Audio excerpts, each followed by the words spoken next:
Hi, I'm John Stevenson, and we're going to be looking at the book of Deuteronomy in our continuing study of Old Testament literature and theology. First of all, we look at the title of the book. Our English term Deuteronomy comes from the Greek Septuagint, Deuteronomion. The duo part, you can actually hear that in English, that's two.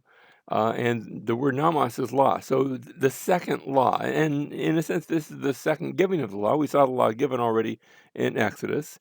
We're going to see it here given again to the next generation as they're getting ready to go into the land. So there's going to be a land background, a background to going into the promised land and observing the law in the land.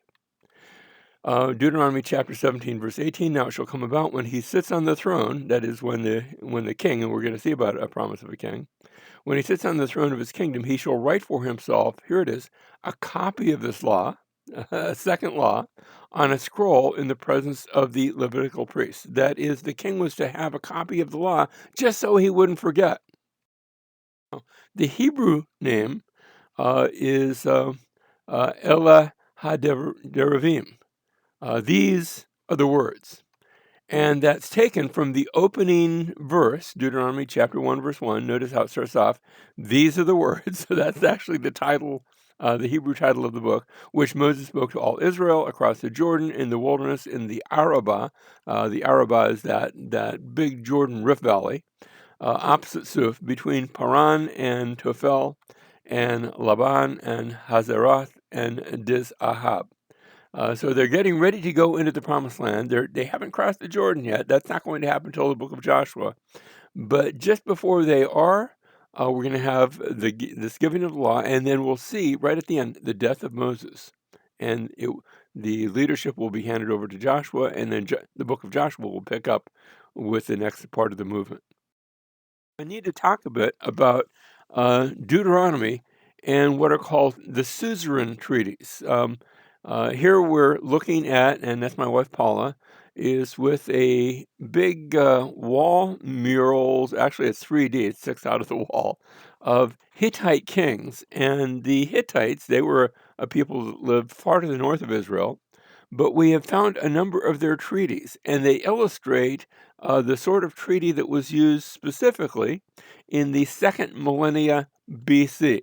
And they followed a very particular pattern where the treaty would begin with a preamble. It would name the parties that are going to be part of the treaty. The big king over here and maybe some lesser kings. That's what made it a suzerain. A suzerain was the big king, and he had surrounding little kings of little kingdoms around him. And so he would be entering into a treaty with them.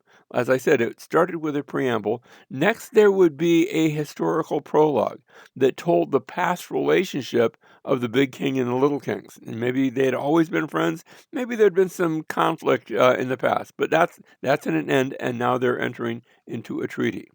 Next, we would see what are called the stipulations. I agree to do this, and you agree to do that, and I agree I won't send my army to fight or do anything against you, but if you get attacked, I'll come and help you. All the stipulations of the treaty would be next. Then there would be a a requirement about the deposit and reading of the covenant, where each party would get a copy of the treaty, and the big king would take his copy, he'd put it in his temple. The little king would take his copy, and he'd go back home and he'd put it in his temple. And it was agreed that every so often, usually it was about once a year or so, the treaties would be taken out and read in public, so nobody could ever say, "Oh, I forgot." Now, notice two copies. I've already said in the previous class that when Moses came down from Mount Sinai, that he had two tablets. And I've said, I don't think that's because they couldn't fit it on one tablet.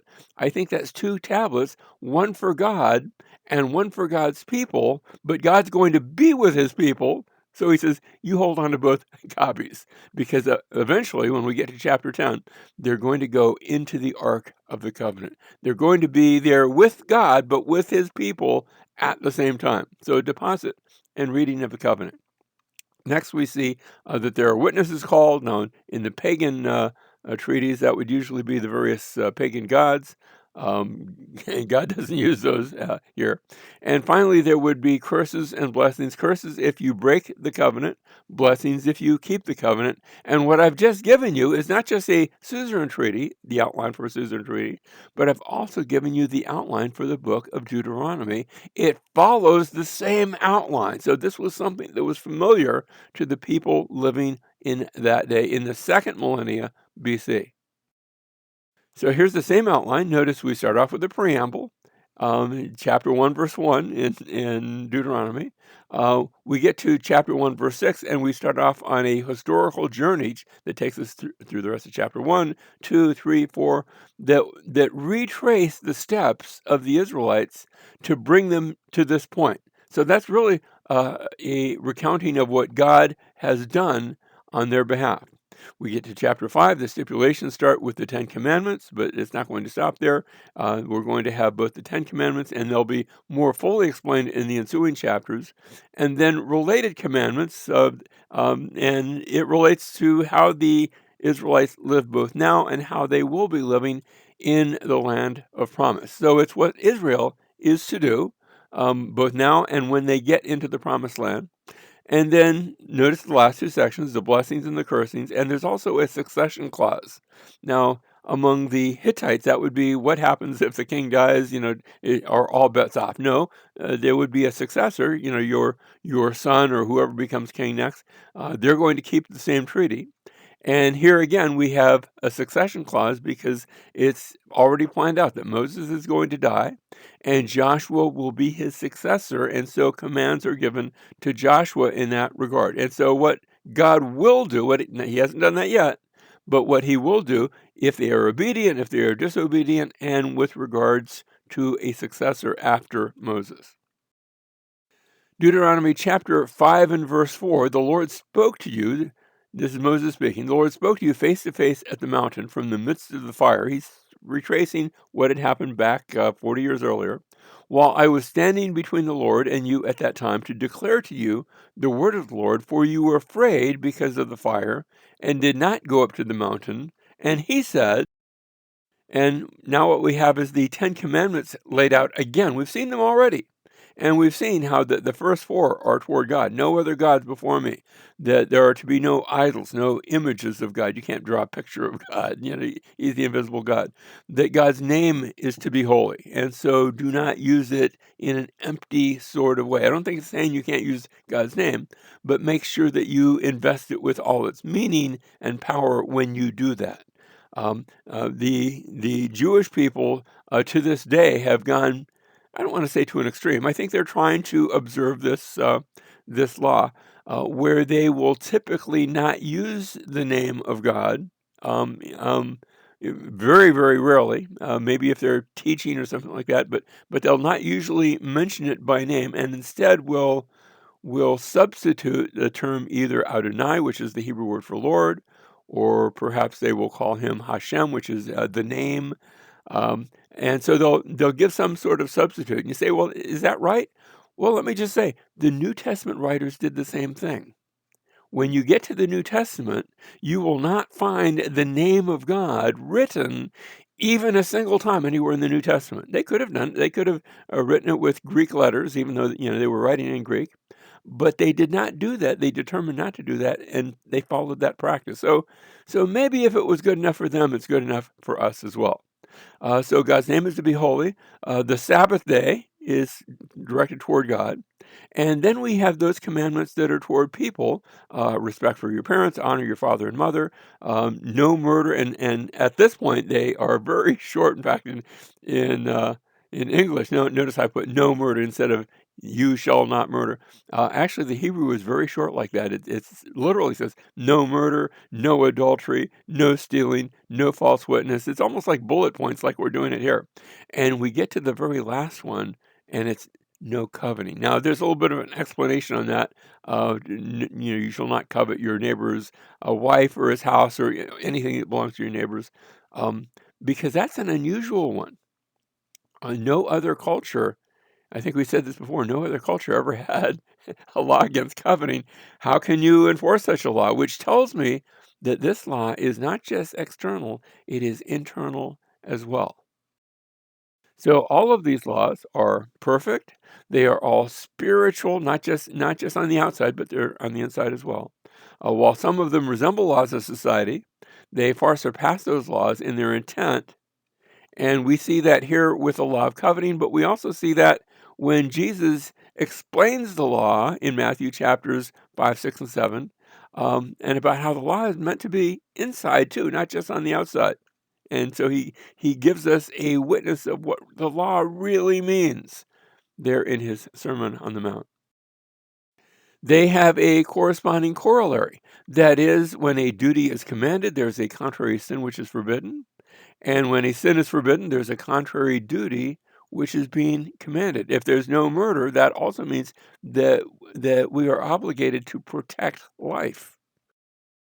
They are not merely a moral code, they are also covenant stipulations. And that's why we paused and looked at that covenant treaty process that was already known in the ancient world at this time. And this is picking up on that and communicating God's word and his law and his covenant relationship in a way in which they would be able to understand. They contain cursing and blessing formulas interspersed throughout the commands. And with that, let's jump in now. Chapter 6 and verse 4. Hear, O Israel, the Lord is our God. The Lord is one. Shema Israel, it begins. And for that reason, our Jewish friends refer to this as the Shema, the hear. Listen up, guys. This is important. And then the rest of it, Adonai Eloheinu, the Lord is our God. Adonai Echad, the Lord is one. I'm almost tempted to render it the Lord alone, but I'm just going to stick with the way it's translated here. Now, the Lord is one. That is, there's only one God. He is. He doesn't encompass all the pagan gods. That's not him. He is the God who is there.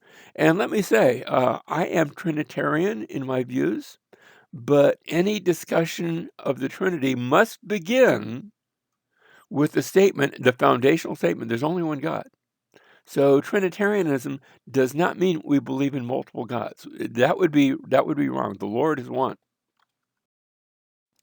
We continue into verse 5. You shall love the Lord your God with all your heart and with all your soul and with all your might. Now, Jesus referred to this in Matthew chapter 22, verse 38, as the great and foremost commandment. And you ask, well, why is this the greatest commandment? What's so great about this one? Answer is because it includes every other commandment. If I if if I love the Lord, and the next line is going to say, and love your neighbor as yourself. If I love the Lord, then you don't have to tell me not to take his name in vain. You don't have to tell me not to profane his Sabbath. You don't have to tell me to have no other gods if I really love the Lord. And if I really love the Lord, then I will treat my neighbor in a proper way because he has been made after the image and likeness of God. So 1 John chapter 3 and verse 17 says, but whoever has the world's goods and beholds his brother in need and closes his heart against him, how does the love of God abide in him? Notice, not just the love for others, how does the love of God abide? Because the love of God can be seen not only in how I treat God, but how I treat other people as well. Chapter 6, verse 6, these words which I am commanding you today shall be on your heart. You shall teach them diligently to your sons, and shall talk of them when you sit in your house, and when you walk by the way, and when you lie down, and when you rise up. And there's no place or time where it's not appropriate to talk about God's word. And notice, to teach your children at all times, just be in a regular process of teaching them. Verse 8, you shall bind them as a sign on your hand, and they shall be as frontals on your forehead. Now, my Jewish friends actually do this very literally. They will actually take a little box with scripture and either tie it to their forehead, as you see in the picture, or place it upon their hand. I don't think that's necessarily what's being called. I think this is more figurative language saying, look, what you think and what you do, it's just to be ever before you. So make sure you keep the law at all times. Don't forget.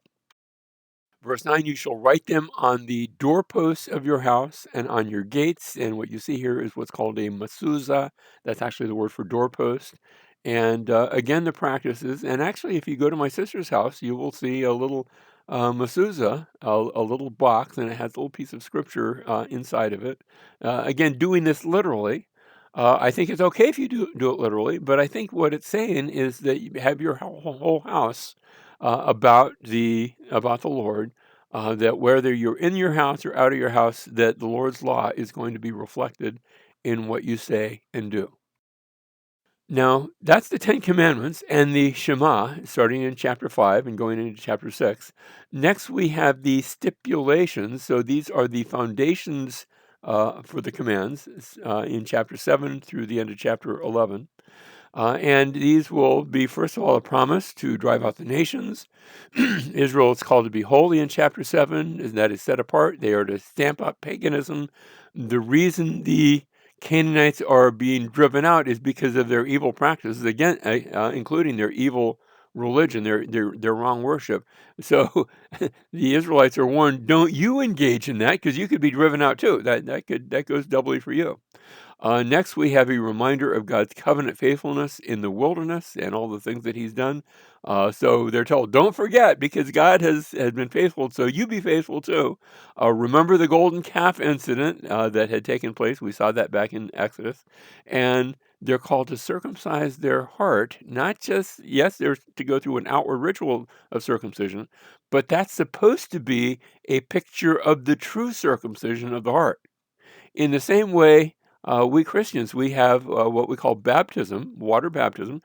Christians are called to do that, but that's not an end all and be all in itself. Baptism is to be a sign of faith, just as circumcision was a sign of faith, and it's to reflect an inner baptism as well. So here it was about circumcising your heart. We get to the last chapter and we find the results of keeping the covenant, that they will possess the land, that they will receive the rains. Remember in Israel, it was all about the rain. If it doesn't rain in the rainy season's in the wintertime. If it doesn't rain, then you're in big trouble. As opposed to where they had been down in Egypt, it almost never rains in Egypt. And when it does, it's a little tiny bit of a sprinkle maybe, especially on the coast.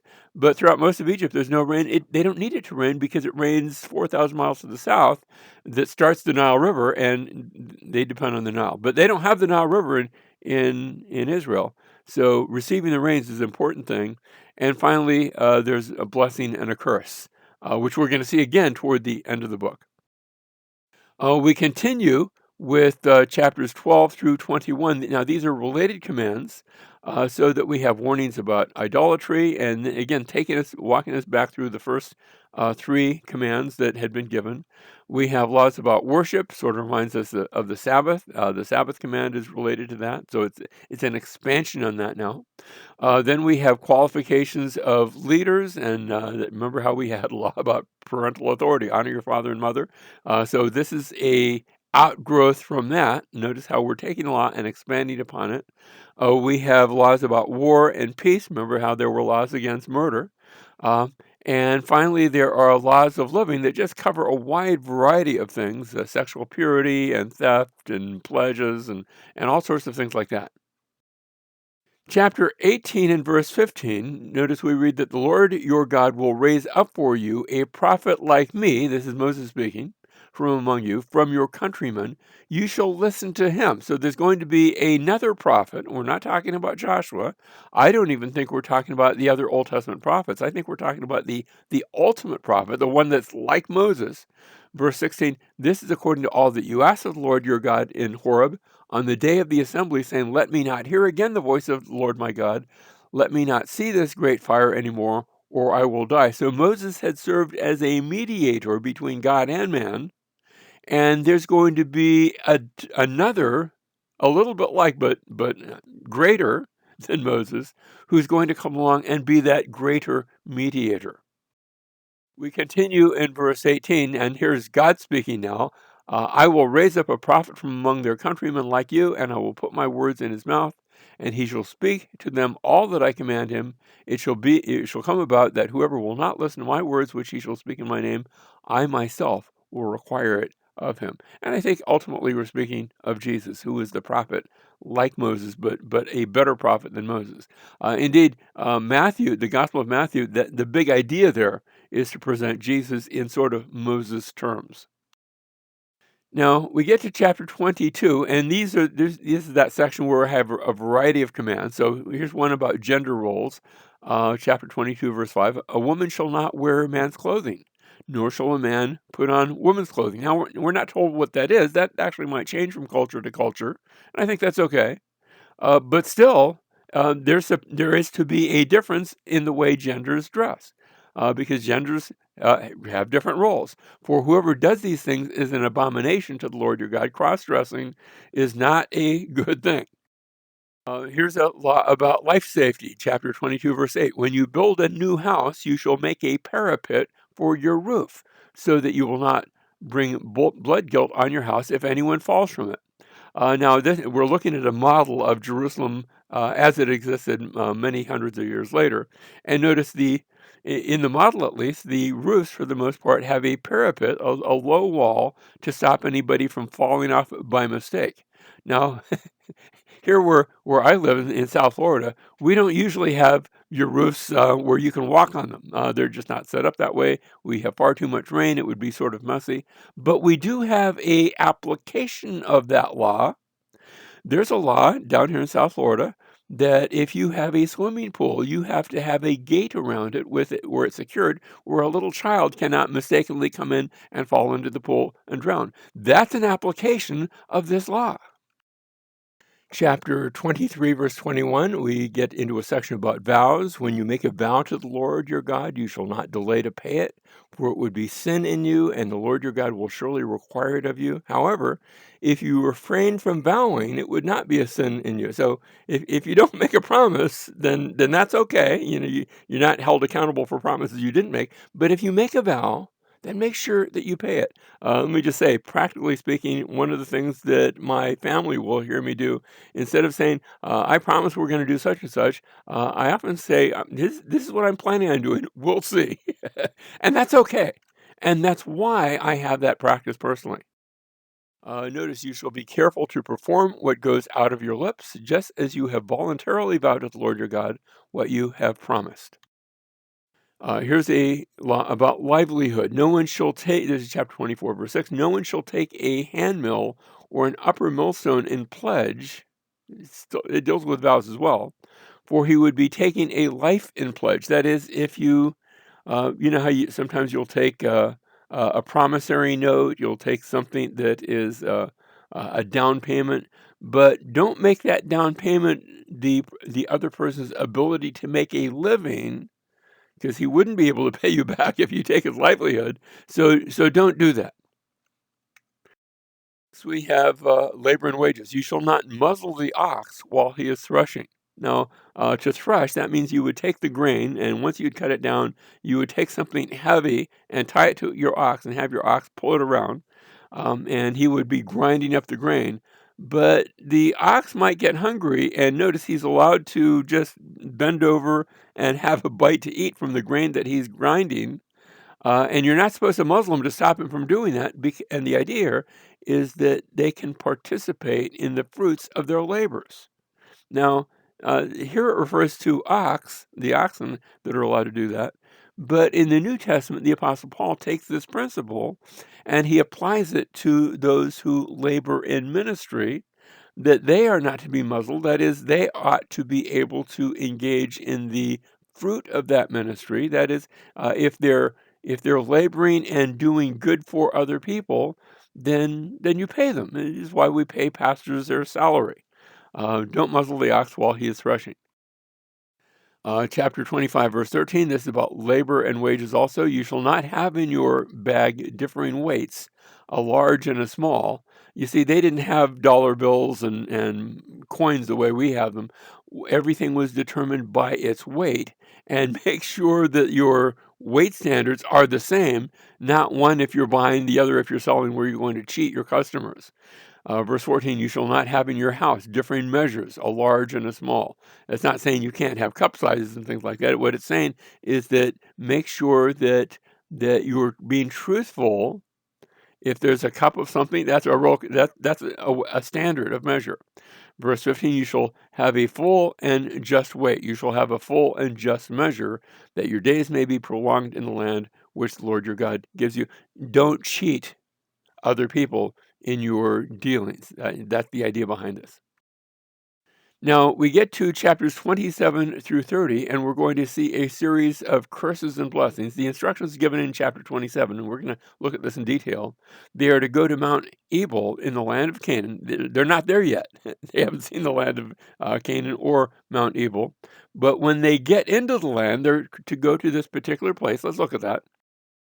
Chapter 27, verse 2, so it shall be on the day when you cross the Jordan to the land which the Lord your God gives you, that you shall set up for yourself large stones and coat them with lime, and write on them all the words of this law when you cross over, so that you may enter the land which the Lord your God gives you, a land flowing with milk and honey, as the Lord, the God of your fathers, promised you. So it shall be when you cross the Jordan, you shall set up on Mount Ebal. And what we're looking at here with the little town of Shechem, or its New Testament name, it's called Sychar. But there's two mountains there, these twin mountains. One is Gerizim and one is Ebal. And you notice you're to go to the one known as Ebal. These stones, as I'm commanding you today, and you shall coat them with lime. That is to, we have an expression, it's written in stone. That means it's sort of permanent. And the lime is going to make sure that doesn't wear off. Verse 6, you shall build the altar of the Lord your God of uncut stones, and you shall offer on it burnt offerings to the Lord your God, and you shall sacrifice peace offerings and eat there, and rejoice before the Lord your God. You shall write on the stones all the words of this law very distinctly. You want to pass this on for future generations as you write this.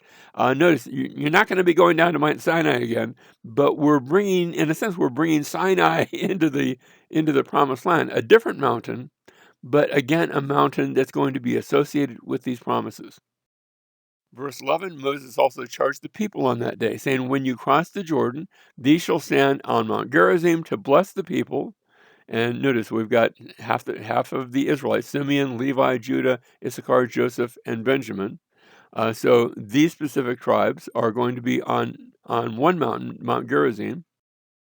He continues, for the curse, these shall stand on Mount Ebal: Reuben, Gad, Asher, Zebulun, Dan, and Naphtali. It's not saying those are bad people, but one side is going to recite the blessings and the other side is going to recite the curses, just so you can have almost like a verbal choir in harmony.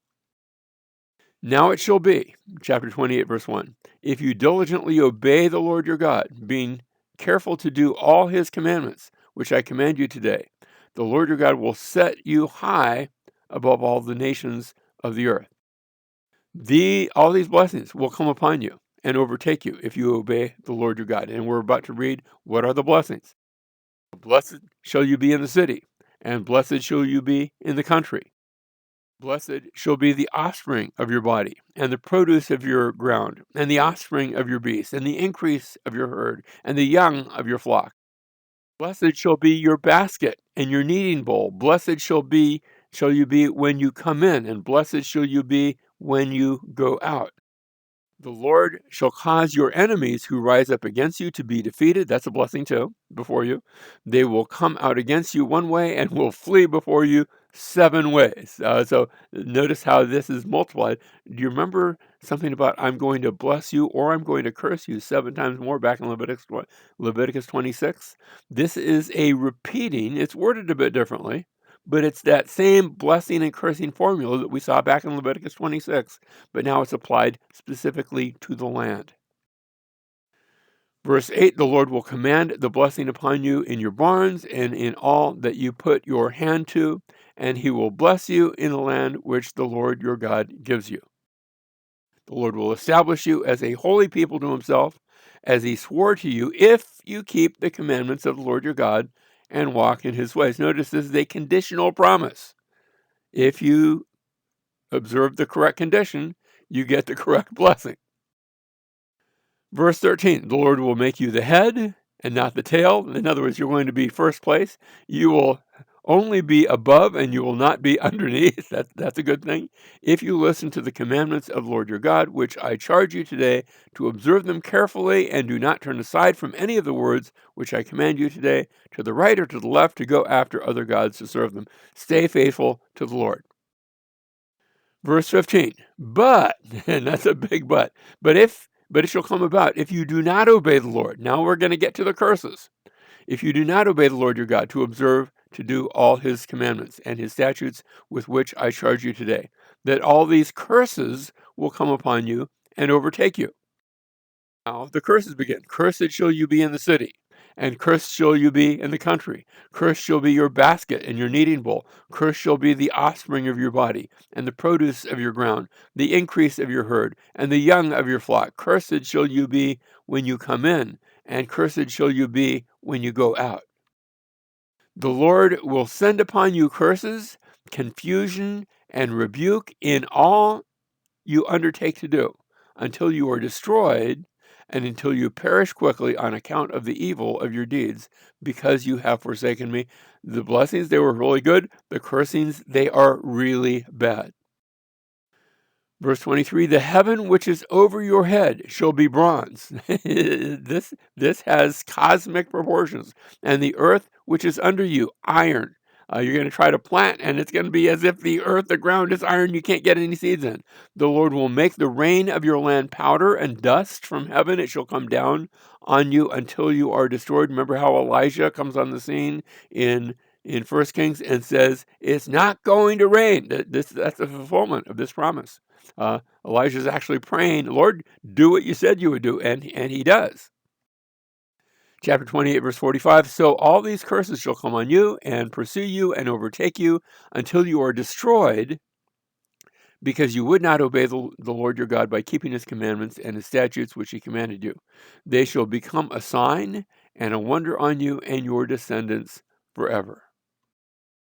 Because you did not serve the Lord your God with joy and a glad heart. In other words, this is still part of the curse thing, is why you're getting cursed, for the abundance of all things. Therefore, you shall serve your enemies, whom the Lord will send against you, in hunger, in thirst, in nakedness, and in the lack of all things. And he will put an iron yoke on your neck until he has destroyed you. It's really the same curses that we saw in Leviticus 26. The Lord will bring a nation against you from afar, from the end of the earth, as the eagle swoops down, a nation whose language you shall not understand, a nation of fierce countenance, who will have no respect for the old, nor show favor to the young. It shall besiege you in all your towns, until your high and fortified walls in which you trusted come down throughout your land, and it shall besiege you in all your towns throughout your land, which the Lord your God has given you. What we're looking at here is a wall painting from Assyria. That was one of the countries that came against by that time it was the northern kingdom of Israel. Israel had split by that time, and carried them off into captivity, and they preserved that in stone as they were attacking the various cities of Israel and Judah. This one it might actually be where they came against Judah. Then you shall eat the offspring of your own body. That's not just figurative. That actually, according to Jeremiah, that took place literally, where they resorted. That's terrible. They resorted to cannibalism. The flesh of your sons and of your daughters, whom the Lord your God has given you during the siege and the distress by which your enemy will oppress you. It shall come about that as the Lord delighted over you to prosper you and multiply you, so the Lord will delight over you to make you perish and destroy you, and you will be torn from the land where you are entering to possess it. Notice how the curses got worse and worse and worse, and the worst part of all is where you're torn away from the place where God is. You're torn away from the land. Now, that was the instructions that we saw to go to Mount Ebal and set up an altar and state those blessings and curses. And then we saw chapter 28. The curses and blessings themselves are pronounced for breaking versus keeping the covenant. So keep the covenant, don't break it, or else here's what's going to happen. And of course, we know from the rest of the Old Testament, those things did happen. But here is the promise of that. Next, we have in chapter 29, these are the words of the covenant. And they're set forth. And it's continuing the covenant in the future so that it would continue even after Moses has died and this generation has died. It's going to continue on throughout the generations. And then finally, we get to chapter 30, where heaven and earth are called as witnesses to the covenant. Like I said, cosmic proportions. As in the same way God created the heavens and the earth, may they serve as witnesses now. In chapter 31, we have the closing counsel of Moses speaking to Joshua and to the Israelites, and he tells them to be strong and courageous. We're going to see that same theme when we get to Joshua chapter 1. And then chapter 32 is the Song of Moses. It starts from creation and comes all the way to the present and just glorifying God for what he has done. Here's a section of that, chapter 32 and verse 8. When the Most High gave the nations their inheritance, when he separated the sons of man, he set the boundaries of the people according to the number of the sons of Israel. It's as though we read in Genesis chapter 10. Remember how you had the table of nations and there were 70 nations, and then we read about how there were 70 people 70 Israelites who came into Egypt as they first entered Egypt, and they were getting prepared to multiply and become that nation. Incidentally, this is just an interesting curiosity. When they found the Dead Sea Scrolls have, quite a bit of the Old Testament, especially Deuteronomy. It's one of the books they had the most copies of. And when they came to this section of the Dead Sea Scrolls, where it says according to the number of the sons of Israel, it actually says in their Hebrew text, according to the sons of God. Now, I think it's talking about the same people, but it's interesting that you have that difference. I'm not sure how that came about. And of course, Israel versus the sons of El, you can see where maybe that would be, maybe somebody's typo. I'm not sure. You say, well, which one's right? I don't know, but I still think it talks about the people of Israel there. It continues, for the Lord's portion is his people. Jacob is the allotment of his inheritance. That is, there's a sense in which Israel, is a microcosm for the rest of the world, and it's God's part of all the rest of the world. Verse 10, he found him in a desert land, and in the howling waste of a wilderness, he encircled him. That is picturing Israel as a foundling that God found and took. He encircled him. He cared for him. He guarded him as the pupil of his eye, literally the little man of his eye. But pupil work good. We have that as sort of an English expression. Like an eagle that stirs up its nest, that hovers over its young, he spread his wings and caught them. He carried them on his pinions. And there's a picture here of a eagle hovering over its young. Well, back in Genesis chapter 1, verse 2, remember how the Spirit of God was moving on the face of the waters? But it's the same word here, hovering on the face of the waters, sort of takes us back. On the one hand, it gives us this picture of an eagle over its young, but it also gives us a picture of the Lord as he was first bringing creation about. And it's taking these various images and blending them together in a delightful song of praise for the Lord. So that's the Song of Moses, chapter 32. Next, we have chapter 33, where Moses blesses each of the tribes. And then in chapter 34, we have the death of Moses. I take Deuteronomy largely to have been written by Moses, but there's some editing. And I think this in chapter 34 is an example of that editing. I don't think Moses wrote Deuteronomy 34 and then died. I think he died, and then somebody comes back after the fact, either then or maybe many years later, and completes the book and puts some finishing editing touches on it.